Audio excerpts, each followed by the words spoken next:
des possibilités de rééducation, de remédiation cognitive, ce qui va permettre aux patients d'apprendre à contourner son handicap de façon efficace, avec l'aide de professionnels. Et à réapprendre. Alors, plus on va dépister tôt, c'est bon, plus bien entendu la réversibilité sera importante et la récupération plus ou moins totale. Et on va après justement parler de la prise en charge et en quoi cette compréhension et ces études justement sur l'impact de l'usage nocif d'alcool sur les facultés cognitives changent aussi la question de la prise en charge. Mais je voudrais avant qu'on prenne Chérif qui nous appelle de Bamako au Mali et qui a une question à vous poser. Chérif, bonjour. Bonjour Claire. On vous écoute, Chérif. Ouais. Maman m'a question. Allô? Oui, on vous écoute, allez-y. Oui, moi ma question c'est de demander au professeur est-ce que les populations qui en alcool? C'est ça, vous constatez que vous oubliez souvent, vous vous demandez si c'est dû à l'alcool. Je crois que vous buvez pas mal de bière et vous buvez depuis quel âge? Depuis à l'âge de 13 ans. Depuis 13 ans. Et quelle quantité? C'est possible de vous demander ça? J'ai pas entendu. Quelle quantité de bière vous buvez? Ouais, du bien fort. Bien fort. 2%, 3%. Combien? Très fort? D'abord, mais quelle... 12%. Mais quelle quantité? Oui. Quelle quantité? Et bon, 4 ou 3 canettes par jour. D'accord. Alors, je ne sais pas lequel des deux veut répondre, docteur Franck Estel. D'abord, la consommation jeune est toujours plus nocive? Absolument, c'est-à-dire que plus la consommation débute tôt, plus le risque de dépendance dans le futur est important. Donc il y a un lien très très net entre l'âge de début de consommation et l'installation d'une alcoolodépendance et bien entendu des dommages liés à l'alcool. Donc en ce qui concerne Chérif, effectivement la consommation de bière qui est annoncée par Chérif est une consommation excessive, très au-dessus des seuils de l'OMS. Je ne sais pas s'il est nécessaire de les rappeler. Oui, absolument, c'est quoi? Donc les seuils de l'OMS ne sont pas du tout un seuil recommandé. Hein. C'est un seuil à partir duquel il faut déclencher une action de prise en charge et à partir duquel une toxicité est démontrée. C'est 30 grammes par jour d'alcool pur chez les hommes et 20 grammes d'alcool pur chez les femmes. C'est quoi? Alors ça correspond à 3 verres de vin ou 3 demi de bière à 4 pour les hommes. Pour les hommes et 2 pour les femmes. Et 2 pour les femmes, avec toujours le respect d'une journée sans alcool par semaine. Donc Chérif parle d'une bière, non pas à 4 degrés, mais à 8 ou 10 degrés, de bière forte, avec des canettes de 50 centilitres. Donc il faut multiplier ça par 8. Et donc on est à des quantités d'alcool consommées quotidiennes qui sont largement au-dessus des seuils. Et donc évidemment qu'il y a une possible toxicité cérébrale. Il est possible que les troubles de la mémoire de Chérif soient liés à l'alcool, totalement ou partiellement. Et s'il arrête, est-ce qu'il va retrouver sa mémoire? Alors, peut-être, probablement, dans la mesure où c'est un adulte jeune, avec des facultés de récupération qui sont importantes, il est tout à fait fondamental qu'il réduise sa consommation très significativement, voire même qu'il s'arrête complètement. Merci beaucoup, Chérif. En tout cas, on a au téléphone le professeur Alain-Maxime Mwanga, qui est neuropsychiatre, chef du service de psychiatrie au CHU de Brazzaville, en Congo. Professeur Alain-Maxime Mwanga, bonjour. Bonjour. Quelle est la fréquence des problèmes d'alcoolodépendance au Congo? La fréquence des problèmes d'alcoolodépendance n'est pas connue avec précision, mais ce que l'on sait, c'est qu'il y a un usage excessif d'alcool. À peu près 60% de la population adulte consomme de l'alcool, et parmi ces 60%, il y en a 30% qui en consomment de manière très régulière. Alors, et très régulière, ça veut dire excessive ou pas? Je ne peux pas répondre de manière précise, puisqu'on n'a pas fait les études, mais c'est constant. En clinique, à l'hôpital, nous voyons effectivement des personnes qui ont des problèmes de dépendance à l'alcool. Dites-moi, Nicolas Bonnet, quels sont les chiffres en France? En France, la consommation régulière d'alcool chez les adultes, c'est 9 millions de consommateurs réguliers. Donc on est sur un pourcentage de la population qui est déjà près de 20%. Et régulier en France, c'est 3 fois par semaine au moins, une consommation d'alcool. Sur les seuils, dont Franck Kessel a parlé à l'instant, alors ces seuils, c'est des seuils qui ont été émis, développés dans le cadre d'un questionnaire de repérage précoce, intervention bref, qui est vraiment le seul outil pour permettre de limiter l'entrée dans l'alcool-dépendance de façon vraiment importante avec une vraie efficacité. Ces recommandations donc, de 30 grammes d'alcool pour un homme, 20 grammes d'alcool Parlez en verre. pour une femme, 3 verres ou 2 verres, 3 verres pour un homme, 2 verres pour une femme, avec un jour d'abstinence et pas plus de 5 verres en une seule occasion. C'est ça, ils viennent d'être remis en cause cette année par le Santé publique France, en l'occurrence, donc notre organe de santé publique en France, qui recommande maintenant du coup, de limiter ses consommations à 2 verres d'alcool pour un homme et pour une femme, et pas plus de 3 épisodes de consommation donc, sur une semaine, avec un nouveau message qui est plus du coup de dire que ces seuils sont tout limites, mais de dire que toute consommation d'alcool est dangereuse pour la santé. Ceci en se basant sur de très nombreuses études qui démontrent maintenant de façon fiable que l'alcool a un impact direct, vous l'avez rappelé, sur de très nombreuses complications, maladies et pathologies. Et que pour prévenir ces maladies, il faut absolument limiter les consommations d'alcool. Et après qu'on consomme finalement 10 grammes, donc un verre d'alcool par jour, que ce soit chez les hommes ou chez les femmes, on a une augmentation significative de risques de différents cancers, notamment, on l'a rappelé, le cancer du sein chez la femme par exemple, qui est vraiment un cancer qu'on peut très largement limiter en réduisant les consommations d'alcool. Et donc les études largement financées par le monde viticole qui disent que boire du vin c'est bon pour la santé, on nous entend dire ben non. Alors, c'est ça. Ce qui est intéressant, c'est qu'en fait, alors, il y a un impact de l'alcool sur les maladies, les cardiopathies, qui est clair, qui a été démontré pour une tranche d'âge très particulière, 45 ans, jusqu'à 50 ans, avec un impact qui est limité, mais qui est très largement compensé par l'augmentation du risque d'accidents vasculaires cérébraux ou d'hypertension artérielle. Et c'est ça, on a souvent tendance à l'oublier, c'est-à-dire qu'on va focaliser sur un effet cardioprotecteur, certes qui peut exister, notamment dans différentes études et notamment aussi sur les études faites in vitro, mais par contre on oublie que la consommation d'alcool augmente considérablement d'autres risques de maladies et que c'est ça qu'il faut prendre évidemment en considération. Professeur Mouanga, qu'est-ce que vous arrivez à faire en termes de prise en charge de ces patients? Notre premier objectif, c'est de faire de la prévention. C'est-à-dire donner l'information que la consommation excessive d'alcool est mauvaise pour la santé et pour la société. Nous avons observé une modification des comportements ces dernières années avec une alcoolisation qui survient de manière beaucoup plus précoce dans la vie. Il y a à peu près 25% d'adolescents qui consomment de l'alcool et ceci représente un problème de santé publique pour notre pays et il faut nécessairement agir en amont, notamment par une bonne politique de prévention, notamment par l'interdiction de publicité d'alcool. Parce que nous observons encore malheureusement qu'il y a possibilité de faire de la publicité pour des boissons alcoolisées dans notre pays. C'est ça c'est toujours pas interdit. Quelles sont les difficultés de prise en charge que vous rencontrez? Un peu ce qu'on évoquait tout à l'heure, finalement, le manque de médicaments. Nous pensons qu'il faut nécessairement que l'ensemble du système médical participe au dépistage. Parce qu'il n'y a pas de consultation volontaire, en tout cas dans notre pays, pour un sevrage alcoolique, ou alors c'est exceptionnel. J'ai eu il y a 2 ou 3 jours une mère qui m'a amené un enfant de 21 ans qui présente des troubles du comportement importants qui sont clairement liés à la consommation excessive d'alcool.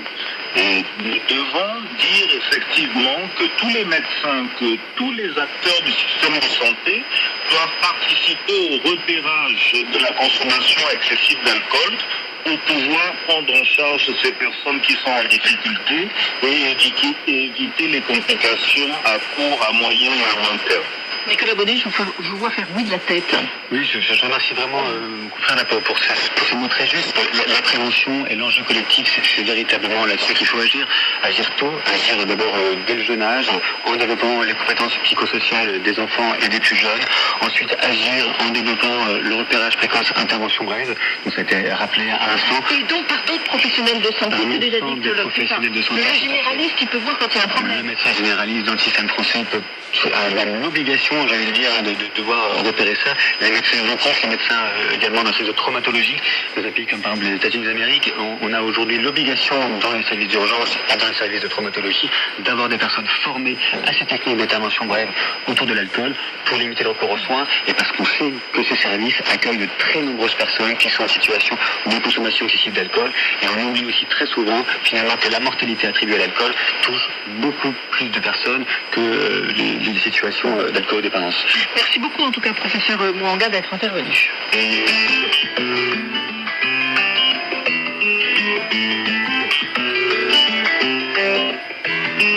Priorité santé sur RFI. Et aujourd'hui, on parle des conséquences de l'usage nocif d'alcool sur les facultés et les performances cognitives. On a vu ça tout au long de ces émissions, docteur Nicolas Bonnet. Mais finalement, maintenant, une fois qu'on sait quel est l'impact de cet usage nocif sur les facultés cognitives, qu'est-ce que ça change dans la prise en charge de l'alcoolodépendance ? Alors, ça va changer, d'abord ça nous oblige, nous, acteurs du soin, à remettre en question nos façons de travailler. Ça nous oblige aussi à décloisonner nos pratiques, à se rapprocher d'autres spécialités. Tout à l'heure, Franck Christel a rappelé l'importance de la neurobiologie, de l'imagerie médicale, qui a aussi été un élément d'ailleurs qui a favorisé du coup l'émergence de cette connaissance autour des complications cognitives de la consommation d'alcool et d'autres drogues. Et les autres drogues aussi, c'est important d'en parler parce qu'aujourd'hui, on s'aperçoit aussi que d'ailleurs d'autres consommations de produits, mais notamment quand l'usage de cannabis tôt chez l'adolescent est chronicisé, va également engendrer d'autres complications cognitives. Certaines, dont des troubles de l'apprentissage, dont des troubles aussi de la mémorisation, et certaines vont également durer au cours de la vie, avec également cette idée que plus on va agir tôt, plus on va prévenir ces consommations, plus on va pouvoir limiter du coup les conséquences cognitives. Donc ça nous approche la prise en charge. Donc voilà, ça nous impose de décloisonner la pratique, ça nous impose de nous rapprocher d'autres professionnels. Et sur la prise en charge, ça nous impose aussi d'avoir des prises en charge qui soient le plus transdisciplinaires possible. On a parlé des neuropsychologues, on a parlé évidemment des soignants, mais aussi tout le travail social qui est autour de l'accompagnement des personnes en situation de dépendance est très important. Il y a véritablement un réapprentissage de la vie également à faire et aussi du coup de développer des structures qui soient adaptées. Et là-dessus, pour l'instant, on est je pense qu'aux prémices de ces nouvelles structures qu'il va vraiment falloir dans les années à venir développer, étayer des différents outils et surtout continuer à financer une recherche qui va permettre du coup de faire avancer nos travaux. Docteur Franck Christel. Oui, un mot peut-être. À partir du moment où il y a un dommage somatique, c'est-à-dire qu'on a une altération neurologique, comme on a une altération hépatique dans le cas d'une cirrhose, déjà l'objectif ça doit être clairement l'abstinence. C'est-à-dire que la première chose peut-être à repréciser, c'est qu'il est difficile d'imaginer une consommation d'alcool, même modérée, quand on a une atteinte significative des fonctions cognitive, comme quand on a une cirrhose du foie. Après, pour atteindre cet objectif, on a des difficultés spécifiques. C'est-à-dire qu'un patient qui a des troubles des fonctions cognitives, comme on l'a dit, il aura du mal à modifier son comportement par rapport à l'alcool. Il aura du mal à induire un changement par rapport à cet alcool, plus qu'un patient qui n'a pas de troubles des fonctions cognitives. Il a aussi une surestimation de ses capacités.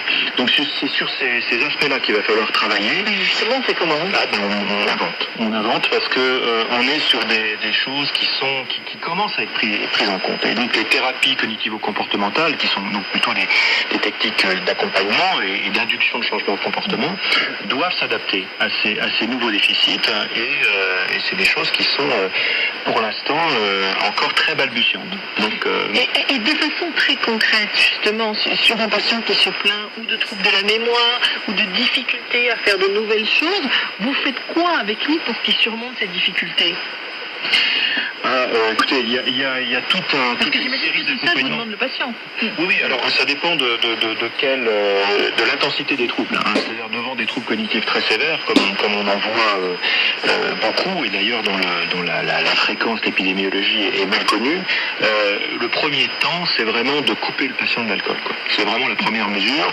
Et... Pourtant, tout à l'heure, le professeur Reiner nous disait, mais le dogme de la chimie, oui, non, bien sûr, n'est plus celui-là. Bien sûr, mais pas pour ces patients-là. Oui, c'est-à-dire que ces patients-là, qui ont des dommages somatiques, qui ont déjà sévères, des dommages somatiques sévères, il est évident que la recommandation, c'est d'arrêter le traitement. Il est très difficile d'imaginer une remédiation, une récupération, si la consommation d'alcool continue. Voilà. Alors, je rejoins tout à fait ce qui a été dit par le professeur Reynaud sur ce changement de paradigme qui est essentiel parce que ça permet de capter des patients qui fuyaient le soin jusqu'à présent. Mais pour ces populations spécifiques altérées, avec des altérations somatiques, l'abstinence doit quand même être recommandée. Vous voulez rajouter quelque chose, docteur Nicolas? Non, mais là-dessus, il y a un enjeu de prévention, un vrai enjeu en amont de prévention, de prévenir ces complications-là, et puis une fois qu'on a ces complications-là, effectivement, favoriser l'abstinence le plus possible, et puis après, il faut pas des mots inventés. Je crois qu'évidemment, là, aujourd'hui, on a besoin d'inventer, besoin de développer des outils de recherche qui soient performants, et d'évaluer également notre travail au quotidien. Ces rencontres aujourd'hui du RESPAD sont vraiment axées là-dessus, et on voit bien qu'il y a un intérêt très important des professionnels, et qu'en même temps, on a réellement besoin de développer davantage de recherche, davantage de données, et pouvoir donner des outils qui soient performants à l'ensemble des acteurs. Nicolas Bonnet, vous parlez beaucoup prévention. Je voudrais pas être désagréable, mais moi j'ai plutôt le sentiment que ça marche pas. Les jeunes commencent à boire de plus en plus tôt et de plus en plus. Qu'est-ce qu'on fait là-dessus? Les consommations d'alcool des jeunes l'âge de début de la consommation d'alcool n'a pas beaucoup changé ces dernières années. On a toujours à peu près les mêmes pourcentages. On a grosso modo à peu près 8 jeunes sur 10 qui a déjà expérimenté l'alcool en fin de troisième, donc autour de 14-15 ans, et on en a 70% qui boivent régulièrement, en tout cas dans le dernier mois, à 17 ans.